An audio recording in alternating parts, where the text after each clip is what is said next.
नमस्कार, study IQIS Hindi में आपका स्वागत है। मैं हूं अमृत उपाध्याय। आज हमें करना है मैप इन न्यूज़। हर शनिवार को रात 8 बजे हम मैप इन न्यूज़ कर रहे हैं, तो उसी की अगली कड़ी में 2024 के लिए ये सीरीज शुरू हुआ है रात में 8 बजे शनिवार को। और मंडे टू फ्राइडे क्या करते हैं? पॉलिटी करते हैं, ठीक है। और संडे को रात में 8 बजे क्या करते हैं? साइंटिफिक सोच करते हैं। इतिहास गवाह है, रैंडमली आता है, जैसे अभी हाल में आया है। आप में से अगर किसी ने नहीं देखा है तो उसको देख लीजिए। हिटलर का पार्ट 2 आ गया है। चलिए आगे बढ़ें, उससे पहले एक बार फिर बता दूं मैं कि हिंदी के लिए स्टडी IQIS हिंदी की टीम ने prelims to interview batch announce किया है नया, जो वो है 8 बजे सुबह से। 8 AM का बैच है 11 अगस्त से, ठीक है। प्रीलिम्स टू इंटरव्यू का मतलब क्या हुआ? प्रीलिम्स में जो बच्चे इस बैच के पास होंगे उनको निःशुल्क ले आया जाएगा, दिल्ली रखा जाएगा फैकल्टीज और मेंटोर्स के साथ। उनकी तैयारी होगी, आंसर राइटिंग वगैरह, और मेंस के लिए उन्हें प्रिपेयर किया जाएगा। और इंटरव्यू तक का ये पूरा बैच है, ठीक है। तो अगस्त बैच है 2024 का। इसमें 3 भाषाओं में शुरू हुआ है। हिंदी में तो है ही, इंग्लिश में भी है और इंग्लिश में भी है। कई लोग इंग्लिश में कंफर्टेबल होते हैं, कई लोग इंग्लिश चूज करते हैं। तो अगर आप में से किसी को भी एडमिशन लेना हो, क्या करना है? अमृत लाइव कोड है, अमृत लाइव एक ही में, ठीक है, उसको यूज कीजिएगा तो 29,999 रुपए में ये बैच आपको मिलेगा। डिस्क्रिप्शन बॉक्स में लिंक दिया है, उस पर क्लिक करके और ये कोड अप्लाई कर सकते हैं। अमृत उपाध्याय 007 इंस्टा, जिस पर मैप इन शॉर्ट का रिवीजन इस समय चल रहा है, और अमृत उपाध्याय 007 टेलीग्राम, जिस पर PDF और इंफॉर्मेशंस दिए जाते हैं, क्वेश्चंस भी सॉल्व कराए जाते हैं। आइए शुरू करें। पिछली बार मैंने आपसे क्या पूछा था? खबर क्या थी? खबर यह थी कि अफ्रीकी देश माली चर्चा में है। क्यों चर्चा में? पिछले दिनों संयुक्त राष्ट्र सुरक्षा परिषद ने माली में सुरक्षा इंतजामों को लेकर एक प्रस्ताव पर मतदान किया था और तय किया गया था कि संयुक्त राष्ट्र माली से MINUSMA, United Nations multi dimensional integrated stabilization mission in Mali को वापस लेगा। मिनुस्मा की वापसी के बाद वहां के सुरक्षा हालातों को लेकर चिंता जताए जा रहे हैं। तो माली खबरों में है, इसलिए एक हमने क्वेश्चन आपसे शेयर किया था। चलिए माली थोड़ा देख लें, पोजीशन क्या है पहले, उसके बाद बात करेंगे। माली की अगर पोजीशन देखें तो पश्चिमी अफ्रीका में माली है, ठीक है। ये है पश्चिम वाला अफ्रीका, यहीं पर माली है, ठीक है। माली का जो नॉर्थ हिस्सा है, यहां सहारा रेगिस्तान का विस्तार है। ये जो नॉर्थ वाला हिस्सा है ना, सहारा डेजर्ट का विस्तार है। और सहारा डेजर्ट से दक्षिण की तरफ, यानी माली के मध्य में जो विस्तार है वो है साहेल का, साहेल रीजन। साहेल रीजन एक अफ्रीका के अगर मैप पर इस तरीके से देखें तो इस तरीके से एक पट्टी में साहेल रीजन फैला हुआ है। साहेल रीजन जो है वो शुष्क और अर्ध शुष्क क्षेत्र है।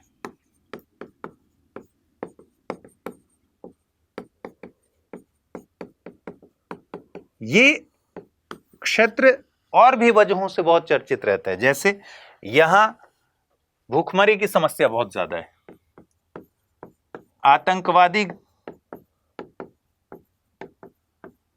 कार्रवाइयां बहुत ज्यादा हैं, ठीक है, गृह युद्ध जैसे हालात बहुत ज्यादा हैं।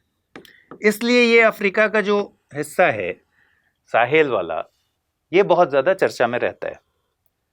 तो माली का जो मध्य हिस्सा है वो वहां साहेल रीजन का विस्तार है। और साहेल रीजन मतलब हो गया, कौन सा रीजन है ये? शुष्क और अर्ध शुष्क क्षेत्र है, ठीक है। चलिए, अब क्वेश्चन आपसे पूछा गया था कि निम्नलिखित में से किस एक देश में साहेल का विस्तार है? क्या क्या था ऑप्शन? युगांडा, माली, टोगो और इक्वेटोरियल गिनी। सबसे पहले तो इक्वेटोरियल गिनी को हटा दीजिए। इक्वेटोरियल गिनी बिल्कुल इक्वेटर के पास है, और इक्वेटर के पास होने की वजह से ये शुष्क और अर्ध शुष्क क्षेत्र नहीं है, ये सदाबहार क्षेत्र है, ठीक है, सदाबहार वनों का क्षेत्र है। तो इक्वेटोरियल गिनी तो हटा ही दीजिए। दूसरा है टोगो। टोगो भी ऑप्शन गलत है, ठीक है, क्योंकि हम बात किसकी कर रहे हैं? साहेल रीजन की कर रहे हैं। तो टोगो साहेल रीजन के दक्षिण में है। घाना के ठीक बगल में कौन सी कंट्री है? टोगो, ठीक है। लेकिन ये साहेल के दक्षिण में है, तो ये भी खत्म हो गया। अब है युगांडा। युगांडा का कोई सवाल ही नहीं है। युगांडा अफ्रीकन ग्रेट लेक वाले हिस्से में। तो कुल मिलाकर कौन सा ऑप्शन बचा? माली। तो माली इसका सही उत्तर होगा, युगांडा और टोगो नहीं होगा। एक क्वेश्चन पूछा गया था, निम्नलिखित में से कौन सा एक कॉन्गो बेसिन का भाग है? ये यूपीएससी ने पूछा था।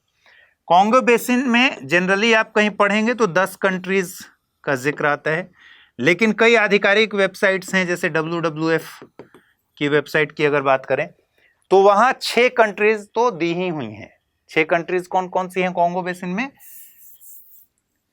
Cameroon, central African republic, DRC यानी democratic republic of the Congo, ठीक है। इसके बाद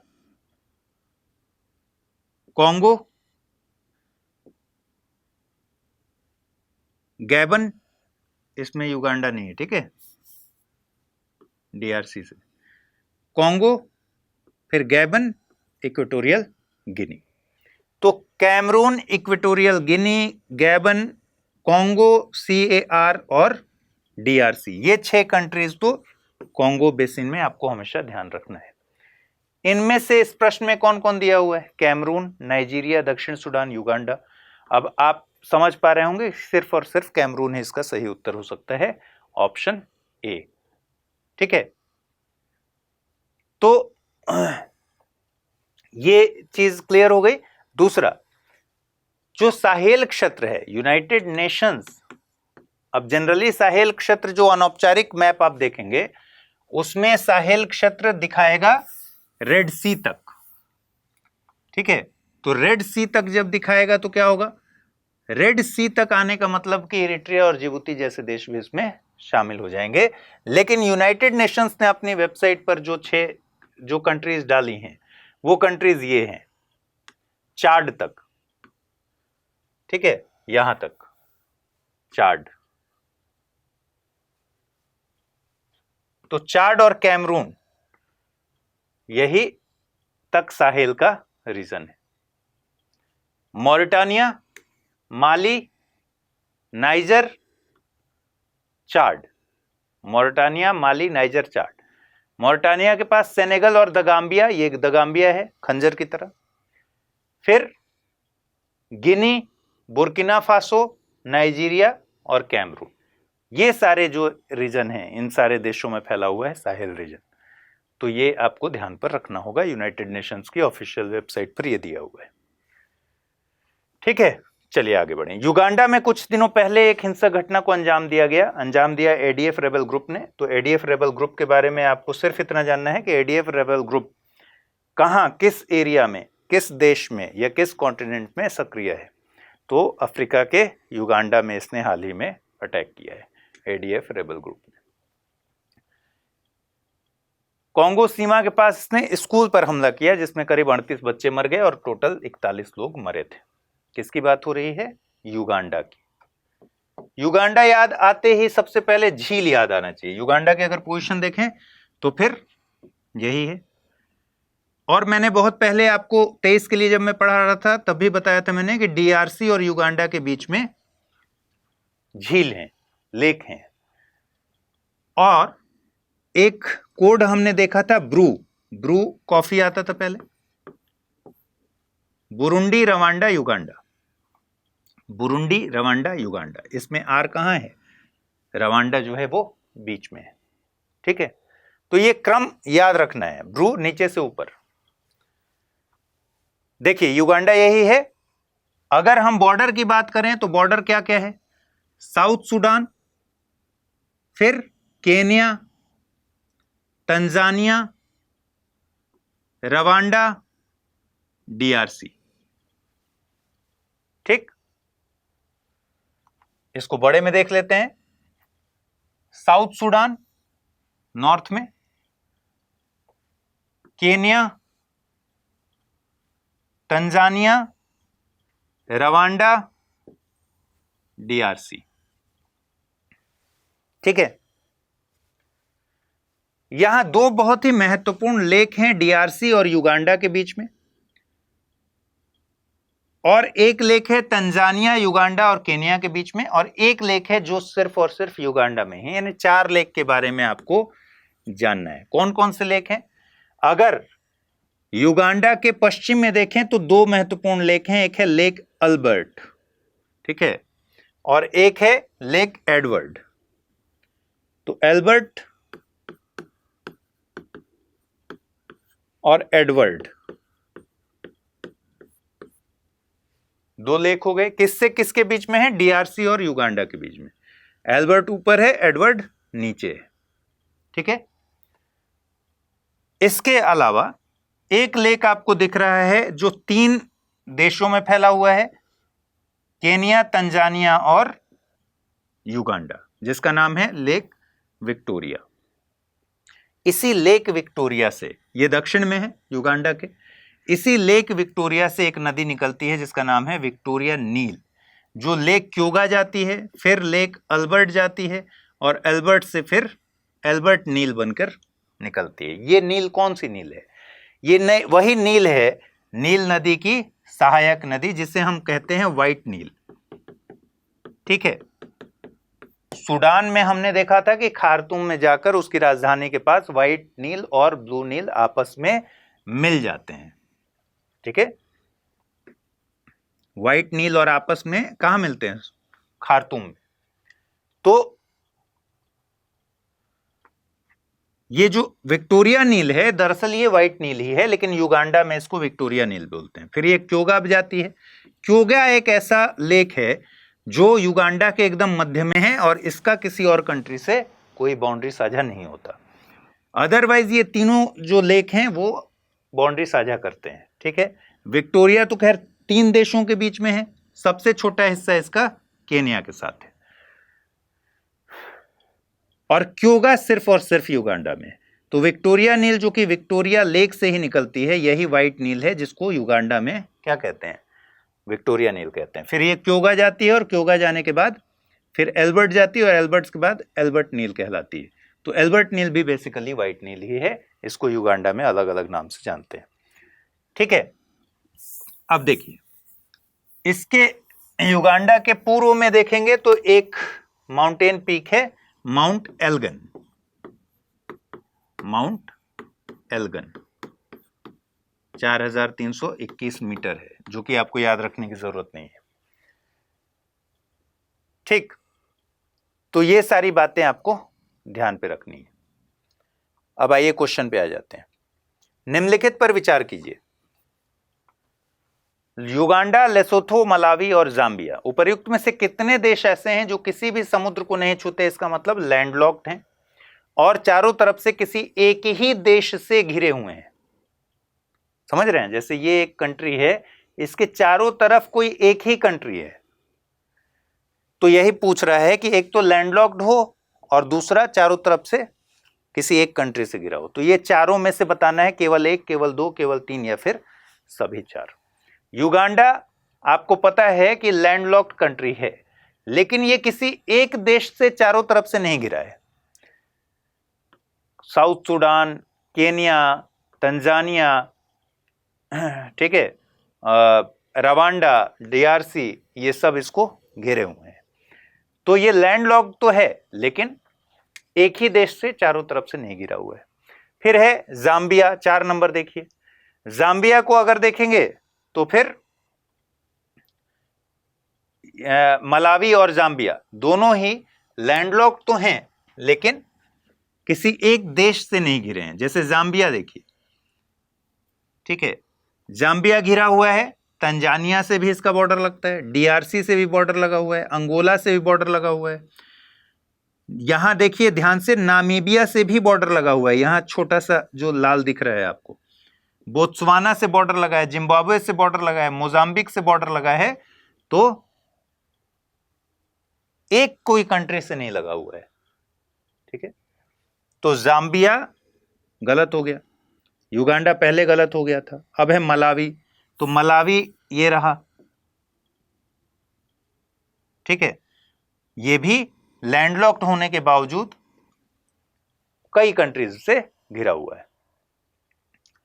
तो अब सवाल है, एक ही ऑप्शन बच रहा है, लेसोथो। लेसोथो कहाँ है, इसको आपको पता होना चाहिए। साउथ अफ्रीका का जब आप मैप देखेंगे ना, यहां पर एक छोटा सा कंट्री है, इसको कहते हैं लेसोथो। लेसोथो लैंडलॉक्ड कंट्री है, और ये जो कंट्री है ये साउथ अफ्रीका से ही चारों तरफ से घिरा हुआ है। इसके चारों तरफ साउथ अफ्रीका ही है। लैंड लॉक्ड कंट्री है, लेकिन लैंड किसका है चारों तरफ से? साउथ अफ्रीका का। तो ये अपने आप में एक यूनिक कंट्री है जिसको आपको ध्यान पर रखना पड़ेगा, ठीक है। यही इसका सही उत्तर होगा, यानी केवल एक इसका सही उत्तर होगा। चलिए, भारत म्यांमार थाईलैंड त्रिपक्षीय राजमार्ग पर हाल ही में केंद्रीय मंत्री ने जानकारी दी, गडकरी साहब ने। उन्होंने बताया कि राजमार्ग का कार्य 70% से भी ज्यादा पूरा हो गया है। इस राजमार्ग के सहारे भारत को दक्षिण पूर्व एशियाई देशों के साथ अपने व्यापारिक संबंधों को मजबूत करने में मदद मिलेगी। देखिए ये मैप, अब मतलब रोड से आप थाईलैंड जा सकते हैं।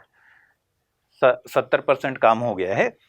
इंडिया से मणिपुर में एक जगह है मोरे, मोरे से लेकर म्यांमार होते हुए, और थाईलैंड में मेसोत जगह है, मेसोत। मणिपुर में मोरे जगह है, ठीक है। तो इसी तरीके से इंडिया से रोड की कनेक्टिविटी बन रही है, त्रिपक्षीय राजमार्ग बन रहे हैं जो मोरे से लेकर मेसोत तक जाएगा, और आगे आने वाले समय में इसको और आगे बढ़ाने की बात चल रही है, ठीक। तो क्वेश्चन यह है कि भारत म्यांमार और थाईलैंड के बीच बन रहे त्रिपक्षीय राजमार्ग की एक्सेस को आगे बढ़ाते हुए यदि दक्षिण चीन सागर के अपतट तक ले जाने का प्रयास हो, तो बताइए कि इस मार्ग को निम्नलिखित में से किस एक देश से निश्चित रूप से गुजरना होगा। यह करंट में भी रहा है। अभी हमारे विदेश मंत्री ने भी कंसर्न जताया था एक कॉन्फ्रेंस के दौरान कि बनकर तो तैयार हो जाएगा, 70% से ज्यादा काम हो चुका है, तो थाईलैंड हमारी कनेक्टिविटी बन जाएगी। आगे आने वाले समय में हम और ज्यादा कंबोडिया और वियतनाम तक पहुंच जाएंगे। लेकिन समस्या बस ये है कि म्यांमार की जो राजनीतिक स्थिति है, जो राजनीतिक हालात हैं, वो बहुत अस्थिर हैं, और वो एक बड़ा चैलेंज है। और हमें असली काम करना है। रोड बनाने पर तो ठीक है, कर ही लेंगे, लेकिन म्यांमार की जो पॉलिटिकल कंडीशन है, वहां जो जिस तरीके से अस्थिरता बनी हुई है, उस चुनौती को कैसे हम ओवरकम करेंगे, ये एक बड़ा टास्क है, ठीक। तो इसलिए भी ये बड़ा इंपॉर्टेंट हो जाता है। अब ये कह रहा है कि मान लीजिए कि ये जो थाईलैंड तक हम मेसोत तक बना रहे हैं, इसको एक्सेस कराना है चीन सागर, दक्षिण चीन सागर के साउथ चाइना सी के कोस्ट तक ले जाना है। तो इस मार्ग को निम्नलिखित में से किस एक देश से निश्चित तौर से गुजरना होगा? लाओस, ब्रुनेई, कंबोडिया और वियतनाम, 4 ऑप्शन है। तो मैप समझना पड़ेगा, तब जाकर बात समझ में आएगी। देखिए, हम अभी बात कर रहे हैं कहां पर? हम बात कर रहे हैं म्यांमार होते हुए थाईलैंड जाने की। इंडिया से म्यांमार होते हुए मणिपुर से थाईलैंड तक पहुंच गए, ठीक है। हमें जाना कहां है? साउथ चाइना सी जाना है, यानी इस कोस्ट पर जाना है। तो बेसिकली यह सवाल इसलिए बनाया गया है कि क्या आपको इन एशियन कंट्रीज के बारे में आइडिया है, उनके सरसरी निगाह से आपने देखा है, आपके दिमाग में ये बात है कि नहीं कि किस कंट्री की क्या पोजीशन है। तो देखिए, अगर थाईलैंड से हमें और आगे जाना होगा तो 2 रास्ते हो सकते हैं। एक स्टेट है लाओस,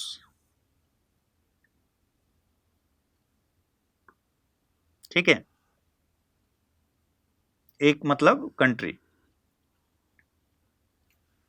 और एक कंट्री है ये कंबोडिया, और एक तीसरी कंट्री है जिसको आप कहते हैं वियतनाम, ठीक। इसमें दिख रहा है आपको? अच्छा, यही है। देखिए, अलग अलग कलर से कर लेते हैं तो समझ आ जाएगा। एक कंट्री थाईलैंड से हमें अगर आगे बढ़ना है, यहां तक तो हम रोड से पहुंच गए, थाईलैंड से हमें जाना है आगे यहां तक, तो हम कैसे जाएंगे? एक पहला कंट्री जो पड़ रहा है ये लाओस, तो एक तरीका तो हो सकता है कि हम लाओस जाएं और फिर लाओस के बाद ये जो दूसरी कंट्री है ये है वियतनाम। ठीक है, ये वियतनाम उत्तर से दक्षिण तक इस तरीके से फैला हुआ है, एकदम ऐसे साउथ चाइना सी से सटा हुआ। तो ये है वियतनाम। ऊपर से नीचे उत्तर से दक्षिण पूरी तरह से इसने कवर करके रखा है। इसमें इसके बराबर अगर देखेंगे तो दो कंट्रीज इसके साथ आ जाती हैं, पैरेलल में आ जाती हैं। एक है लाओस और दूसरा है कंबोडिया। ठीक है, तो ये है कंबोडिया, ये है लाओस और ये है वियतनाम। अब हमें जाना है थाईलैंड से क्रॉस करके। तो एक तरीका तो ये हो सकता है कि भाई हम लाओस जाएं, लाओस से वियतनाम जाएं और वियतनाम से साउथ चाइना सी के कोस्ट पर चले जाएं। तो रूट बना थाईलैंड, फिर लाओस और फिर वियतनाम।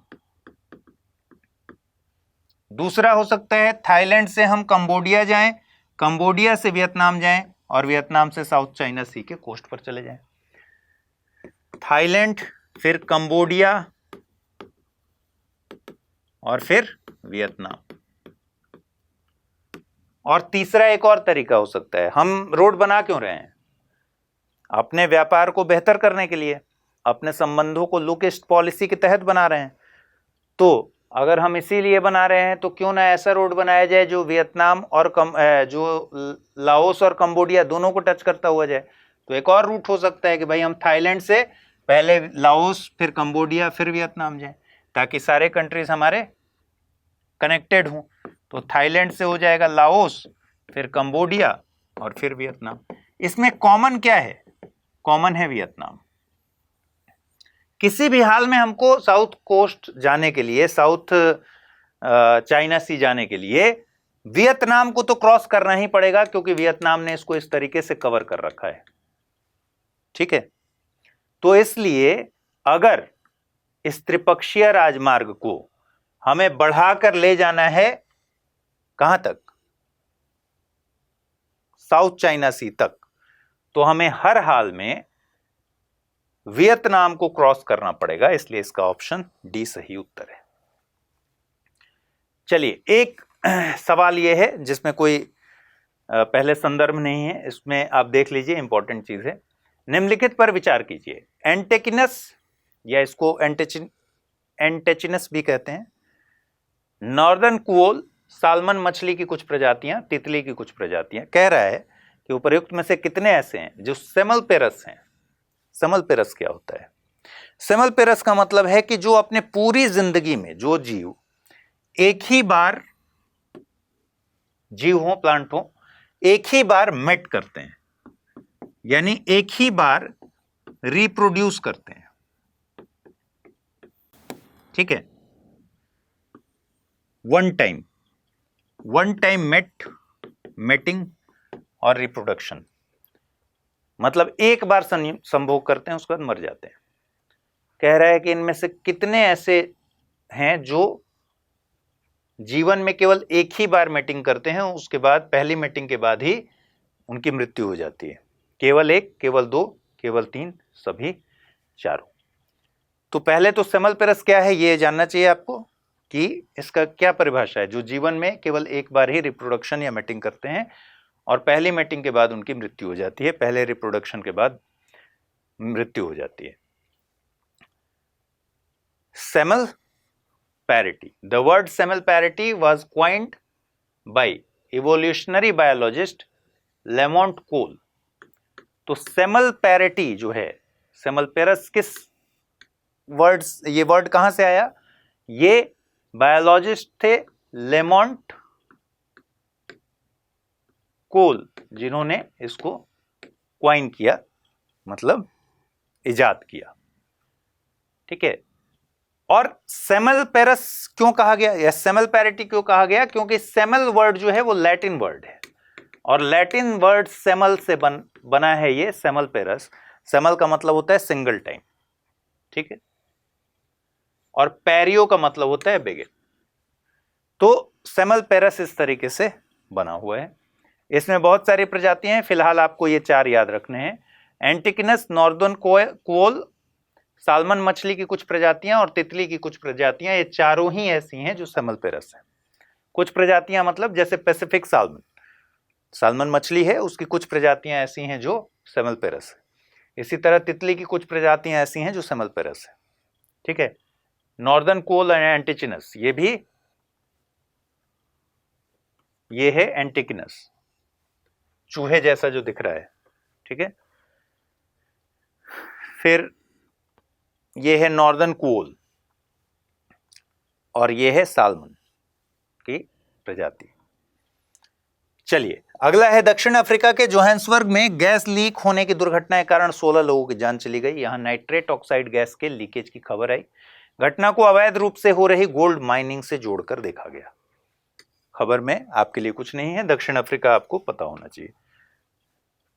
दक्षिण अफ्रीका में कोई कंफ्यूजन नहीं होना चाहिए। पूरे मैप में अफ्रीका के सबसे दक्षिण में क्या है? दक्षिण अफ्रीका है। लेसोथो के बारे में आप जान ही गए।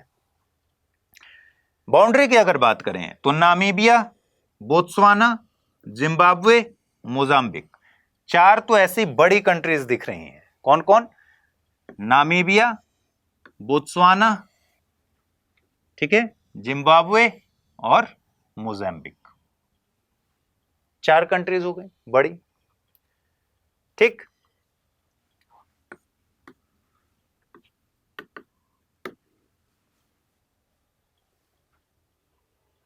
उसके बाद 2 छोटी छोटी कंट्रीज हैं। एक मैंने आपको बता दिया कि इसके भीतर ही एक बहुत छोटी सी कंट्री है जिसका नाम है लेसोथो, जो लैंडलॉक्ड कंट्री है, उसके चारों तरफ से दक्षिण अफ्रीका ही है। और दूसरा है स्वाजीलैंड, ठीक है। स्वाजीलैंड का 2018 में ऑफिशियल नेम चेंज हो चुका है। आपको बताना है कमेंट में कि स्वाजीलैंड का ऑफिशियल नेम इस समय क्या है, ठीक है, 2018 में जब चेंज हुआ। ये जो स्वाजीलैंड है ये मोजाम्बिक और साउथ अफ्रीका के बीच में है, ठीक है। तो ये भी बाउंड्री साझा करता है। तो अगर बाउंड्री की बात करेंगे तो नामीबिया, बोत्सवाना, जिम्बाब्वे और मोजाम्बिक के अलावा लेसोथो और स्वाजीलैंड, ये 6 कंट्रीज हैं जो साउथ अफ्रीका से बाउंड्री साझा करती हैं। साउथ अफ्रीका ऐसी कंट्री है जिसमें 3 कैपिटल है, 3 राजधानियां हैं। जैसे भारत की राजधानी दिल्ली है वैसा नहीं है मामला। 3 कैपिटल्स हैं, 3 राजधानियां हैं, और तीनों राजधानियां, एक वैधानिक राजधानी है, एक कार्यकारी राजधानी है और एक है न्यायिक राजधानी। कौन कौन सा है? देखिए, एक राजधानी है प्रिटोरिया, ठीक है, एक राजधानी है ब्लोएमफॉन्टेन और एक राजधानी है केप टाउन, ठीक है। केप टाउन जो है वो लेजिस्लेटिव राजधानी है, यानी वैधानिक राजधानी है। प्रिटोरिया एग्जीक्यूटिव राजधानी है, यानी कार्यकारी, और ब्लोएमफॉन्टेन जो है वो जुडिशियल है, ठीक, समझ गए। अब उत्तर में देखिएगा तो कालाहारी डेजर्ट का विस्तार है। यह कालाहारी डेजर्ट साउथ अफ्रीका के उत्तर में तो फैला ही हुआ है, इसका विस्तार नामीबिया में भी है और बोत्सवाना में भी है, ठीक है। दूसरा, दक्षिण की तरफ देखिएगा तो यहां ग्रेट कारू है। ग्रेट कारू पठारी क्षेत्र है और अर्धशुष्क क्षेत्र है, ठीक। इसी तरीके से यहां देख रहे हैं आप ड्रैकेंसबर्ग,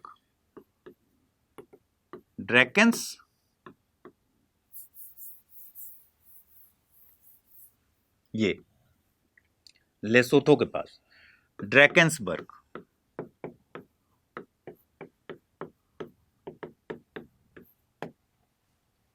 ठीक, ये भी पहाड़ी क्षेत्र है। अगर नदी की बात करें तो एक महत्वपूर्ण नदी है ऑरेंज रिवर। ऑरेंज रिवर कहां से निकलती है? लेसोथो हाईलैंड से निकलती है और पश्चिम में बहते हुए ये जाकर गिरती है अटलांटिक में। ठीक है, देखिए एक बात और ध्यान दीजिएगा कि साउथ अफ्रीका जो है इसके पश्चिम में क्या है? इधर अटलांटिक महासागर, और पूर्व में क्या है? हिंद महासागर। ठीक, तो दो नदियों की अगर बात करें, एक नदी ऑरेंज रिवर जो लेसोथो हाईलैंड से निकलती है, वो पश्चिम में बहते हुए कहां जाकर गिरती है? अटलांटिक में जाकर गिरती है। और दूसरी नदी है लिम्पोपो। लिम्पोपो नदी जो है, ये जो बॉर्डर इलाके देख रहे हैं उत्तर में इसके, ठीक है, ये बॉर्डर बनाते हुए बोत्सवाना और दक्षिण अफ्रीका के बीच बॉर्डर से बहती है, फिर जिम्बाब्वे और दक्षिण अफ्रीका के साथ, फिर मोजाम्बिक में इन करती है और मोजाम्बिक में से जाके हिंद महासागर में गिरती है। ठीक है, तो ऑरेंज जाके गिरती है अटलांटिक में, और लिम्पोपो जो उत्तरी देशों के साथ सीमा बनाते हुए निकलती है वो जाकर गिरती है हिंद महासागर में। तो दोनों अपोजिट डायरेक्शन में बह रही हैं। ऑरेंज कहां से निकलती है? लेसोथो हाईलैंड से निकलती है। ठीक, चलिए क्वेश्चन क्या है? क्वेश्चन है निम्नलिखित युग्मों पर विचार कीजिए। एक तरफ है केप अगुल्हास, सामने लिखा है सेनेगल, फिर लिखा है डकार प्रायद्वीप या डकार पेनिनसुला, लिखा है दक्षिण Africa, Cape Hafun Horn of Africa, Skeleton Coast दक्षिण पूर्वी अटलांटिक महासागर। ठीक है, ये दक्षिण पश्चिमी होगा, सॉरी दक्षिण पूर्वी होगा। उपर्युक्त में से कितने युग्म सही सुमेलित हैं बताना है। केवल एक, केवल दो, केवल तीन या सभी चार। आइए देखते हैं केप अगुल्हास कहां है। केप अगुल्हास तो साउथ अफ्रीका के ही पार्ट में है। ठीक है, ये जो है केप अगुल्हास यहां लिखा हुआ है, आपको दिख नहीं रहा होगा, मैं इधर लिख देता हूं। तो साउथ अफ्रीका में शामिल है केप अगुल्हास, दक्षिण में। ठीक, तो ये सेनेगल लिखा हुआ है, ये गलत है। डकार प्रायद्वीप दक्षिण अफ्रीका, डकार प्रायद्वीप जो है वो है सेनेगल में। ये जो प्रायद्वीप देख रहे हैं ये है डकार, सेनेगल में। सेनेगल एक बार मैंने 2023 के लिए जब हम पढ़ रहे थे तो देखा था कि सेनेगल की का जो पूरा मैप है वो ऐसा है जिसमें एक खंजर की तरह, ये जो दिख रहा है ना, ये खंजर की तरह इन किया हुआ है इसमें। ये देश है एक, और इस देश का नाम है गाम्बिया। ठीक, गाम्बिया से ही और नॉर्थ देखेंगे तो एक पेनिनसुला है जिसको कहते हैं डकार पेनिनसुला। तो बेसिकली क्या किया गया है, केप अगुल्हास दक्षिण अफ्रीका से युग्म था इसका, और डकार सेनेगल से युग्म था, तो दोनों ही गलत हो गए। अब है केप हाफुन। केप हाफुन कह रहा है हॉर्न ऑफ अफ्रीका। ठीक है, हॉर्न ऑफ अफ्रीका सोमालिया का जो उत्तर पूर्वी हिस्सा है, यहीं पर है केप हाफुन। तो ये सही है। ठीक है, केप हाफुन बिल्कुल सही है। कहां पे है? हॉर्न ऑफ अफ्रीका का हिस्सा है, ये है केप हाफुन। सोमालिया का उत्तर पूर्वी सोमालिया केप हाफुन वहां पर है। तो ये बिल्कुल सही है हॉर्न ऑफ अफ्रीका। और है स्केलेटन कोस्ट दक्षिण पूर्वी अटलांटिक महासागर। स्केलेटन कोस्ट अपने आप में बड़ा ही इंटरेस्टिंग है। देखिए, दक्षिण पूर्वी अटलांटिक का दक्षिण पूर्वी हिस्सा यही है, तो दक्षिण पूर्वी अटलांटिक महासागर में है स्केलेटन कोस्ट। ये जो है ना, ये स्केलेटन कोस्ट है। अब ये स्केलेटन कोस्ट का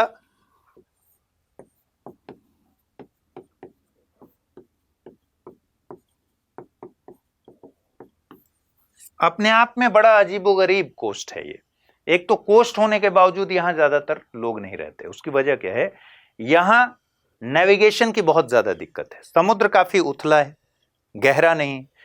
फॉग जबरदस्त होती है। फॉग की वजह से, कुहासा जिसको बोलते हैं आप, कोहरा की वजह से यह नेविगेशन बहुत ही वीक है। और इस तट पर मछलियां, व्हेल मछलियां जो हैं बड़ी तादाद में मरी हुई पाई जाती हैं। इनफैक्ट व्हेल मछलियों, स्केलेटन कोस्ट क्यों कहते हैं? व्हेल मछलियों की हड्डियों का ढांचा जो वहां पर है ना, उसकी वजह से इसको स्केलेटन कोस्ट कहते हैं। तो ये अपने आप में बड़ा अजीबोगरीब एक जगह है। ठीक है, मान लीजिए कभी पूछ दे स्केलेटन कोस्ट के बारे में, मान लीजिए अगर कभी आ जाए, तो आपको ये रोचक जानकारी ध्यान पर रखनी है ताकि आप कभी भी गलत ना करें कि ये कहां है। अटलांटिक महासागर में ये कोस्ट है। अटलांटिक महासागर में दक्षिण पूर्व हिस्से में स्केलेटन कोस्ट पड़ता है। अफ्रीका के मैप पर देखेंगे तो ये स्केलेटन कोस्ट इतना रोचक है यहां पर कि एक तो ये कोस्टल इलाका जहां ज्यादा आबादी होनी चाहिए थी, वहां ज्यादा आबादी नहीं है, बहुत कम लोग रहते हैं। नेविगेशन की यहां बहुत ज्यादा दिक्कत है, ठंड बहुत ज्यादा पड़ती है, फॉग बहुत ज्यादा, कोहरे की वजह से नेविगेशन बहुत दिक्कत में है यहां पर। और यहां का समुद्र उथला है, मतलब उतना गहरा नहीं है कि नेविगेशन बहुत आराम से किया जा सके। तो इन सारी चीजों के चलते वहां बहुत कम लोग रहते हैं। और इसका नाम स्केलेटन कोस्ट क्यों पड़ा? क्योंकि यहां एक घटना बड़ी विचित्र होती है कि व्हेल्स बड़ी तादाद में यहां मृत पाई जाती हैं, जिसकी वजह से उन व्हेल्स की हड्डियों के ढांचे की वजह से इसका नाम पड़ गया है स्केलेटन कोस्ट। ठीक है, तो स्केलेटन कोस्ट दक्षिण पूर्व अटलांटिक महासागर, ये भी सही है। इसका मतलब 2 सही है, केवल 2 इसका सही उत्तर होगा। चलिए, इन दिनों लद्दाख की पेंगोंग त्सो झील चर्चा में है। रिपोर्ट्स बता रही हैं कि चीन इस झील पर तेजी से पुल बनाने का काम कर रहा है ताकि इसके उत्तरी और दक्षिणी सिरे को जोड़ा जा सके, जबकि भारत इसके जवाब में उत्तरी किनारे पर सड़क बना रहा है। ठीक है, तो आपको बताना है कि पेंगोंग त्सो लेक की अवस्थिति के संबंध में इन चीजों पर विचार करना है कि इसका विस्तार केवल भारत में है। यह सिंधु नदी के दक्षिण में विस्तृत है, लद्दाख पठार इसके पश्चिम में विस्तृत है और शोक नदी इसके उत्तर पश्चिम में प्रवाहित होती है। उपर्युक्त में से कितने कथन सही हैं? केवल 1, केवल 2, केवल 3 या फिर सभी 4? तो इसका स्क्रीनशॉट ले लीजिए और इसका उत्तर आपको कमेंट बॉक्स में देना है। उम्मीद है आपको यह कार्यक्रम अच्छा लगा होगा। अगर अच्छा लगे तो लाइक करने में, शेयर करने में और कमेंट करने में कभी भी मत हिचकिए, क्योंकि 11 PM प्रीलिम्स क्विज इसीलिए बंद कर दिया गया क्योंकि उसका परफॉर्मेंस अच्छा नहीं था। तो परफॉर्मेंस अगर अच्छा नहीं है, इसका मतलब क्या हुआ? कम लोग देख रहे हैं, देख भी रहे हैं तो लाइक करने में कतरा रहे हैं। तो इसलिए आपका भी एक कर्तव्य है, जब इतने सारे लोग मिलकर आपके लिए अच्छे अच्छे चीज़ें लेकर आए, आपको समझ में आए, आपको अच्छा लगे, तो आपका कर्तव्य क्या बनता है? जैसे ही अपने प्रिय शिक्षक की कोई भी वीडियो को देखें, पहले लाइक करें, ये आपका एक्सप्रेशन होना चाहिए। उसके बाद जहां पूछा गया है कुछ, उस पर कमेंट करें। ठीक है, चलिए, ख्याल रखिए, मिलते हैं कल रात साइंटिफिक सोच के साथ।